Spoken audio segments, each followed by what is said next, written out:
என்னை ஆட்கொண்டவரும் நான் செவிக்கிறவருமான ஆண்டவராகிய இயேசு கிறிஸ்துவின் நாமத்தினாலே அன்பினல் வாழ்த்துக்கள்.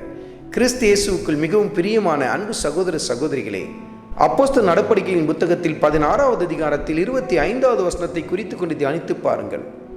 கட்டப்பட்ட நிலையில், அடிக்கப்பட்ட நிலையில், உடலெல்லாம் இரத்த காயங்களோடு கூட கர்த்தருடைய நாமத்து நிமித்தம் மிக அதிகமாய் தண்டிக்கப்பட்டு சிறைச்சாலையில் அடைக்கப்பட்டிருந்த அப்போஸ்தலனாகிய பவுலும் கர்த்தருடைய ஊழியக்காரனாகிய சீலாவும் அந்த இடத்தில் செய்த காரியத்தை கர்த்தருடைய ஆவியானவர் சுட்டி காட்டுகிறார்.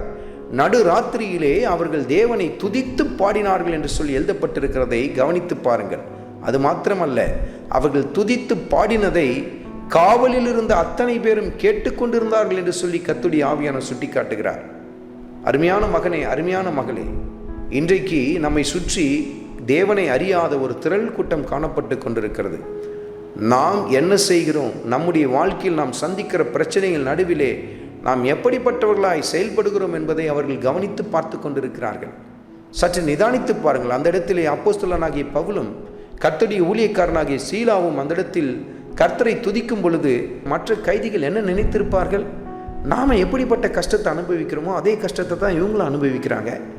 நமக்கு என்ன தண்டனையோ அதே தண்டனை தான் இவங்களுக்கும் கிடைத்திருக்கு. ஆனால் நாம் ஒடுங்கி போயிருக்கிறோம், நம்ம முடங்கி போயிருக்கிறோம், வாழ்க்கையே வெறுத்து போயிருக்கிறோம். ஆனால் இவர்கள் மாத்திரம் எப்படி கர்த்தரை துதிக்கிறார்கள் என்று சொல்லி அவர்கள் யோசித்திருப்பார்கள் அல்லவா? இப்படிதான் மகனே, இப்படிதான் மகளே, நம்மை சுற்றி இருக்கிறவர்கள் நாம் எப்படியாய் கர்த்தருக்கு சாட்சியாய் நிற்கணும் என்பதை கவனித்து பார்க்கிறார்கள். பாடுகள் மத்தியிலும் ஆண்டவர் இயேசு கிறிஸ்துவை துதிக்க ஆரம்பியுங்கள், நன்றி சொல்ல ஆரம்பியுங்கள்.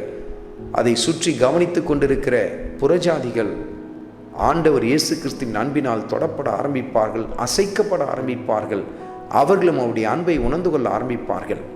இத்தனை நாள் வரையிலும் நீங்கள் இருந்த இடத்திலே சாட்சியற்ற ஒரு வாழ்க்கையை வாழ்ந்திருக்கலாம். ஆனால் இன்றைக்கு ஒரு தீர்மானத்தை எடுங்கள். நீங்கள் எந்த இடத்தில் எப்பேற்பட்ட நிலையில் காணப்பட்டாலும் ஆண்டவர் இயேசு கிறிஸ்துவுக்கு சாட்சியாய் நில்லுங்கள். கர்த்தர் உங்கள் நிமித்தம் அந்த இடத்திலே ஒரு பெரிய அசைவை உண்டு பண்ணுவார். ஆண்டவராகிய இயேசு கிறிஸ்துவின் கிருபை உங்கள் அனைவரோடும் கூட இருப்பதாக. ஆமென்.